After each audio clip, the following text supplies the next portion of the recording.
ఇప్పుడు మనం చూస్తుంది చేజింగ్ త్రో అనమాట. ఈ చేజింగ్ త్రో ఎలా చేస్తారంటే బౌండరీ దగ్గరికి బ్యాట్స్మెన్ ఎప్పుడైతే షాట్ కొట్టాడో ఆ బంతిని చేస్ చేసుకుంటూ ఇద్దరు ఫీల్డర్ కానీ అలాగే సింగిల్ ఫీల్డర్ కానీ ఎవరైనా సరే ఇద్దరు ఫీల్డర్ లేనప్పుడు మాత్రం బౌండరీ లైన్ దగ్గర టైం ఉండదు కనుక త్రో చేయడానికి అక్కడ గీత దగ్గరికి వెళ్ళిపోయేసరికి అక్కడ దాటే అవకాశం ఉంటుంది కానీ దాన్ని స్టాప్ చేస్తాడు. ఫస్ట్ ఫీల్డర్ వెళ్ళి స్టాప్ చేసిన తర్వాత రెండో ఫీల్డర్ వెళ్ళి దాన్ని పికప్ చేసి వికెట్ కీపర్కి త్రో చేయడం కానీ లేకపోతే వికెట్ షూట్ చేయడం కానీ జరుగుతుంది.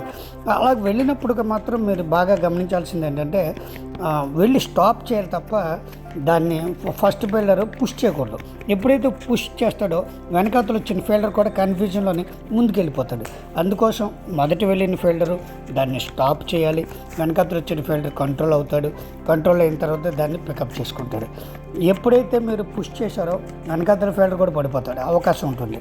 కనుక సింగిల్గా చేసినా డబుల్గా చేసినా ఈ ఎక్సర్సైజ్ ఎప్పుడైతే బాగా చేస్తారో చేజింగ్ త్రో, ఈ చేజింగ్ త్రోలో మంచి ఫీల్డింగ్ ప్రాక్టీస్ వస్తుంది, త్రో వస్తుంది.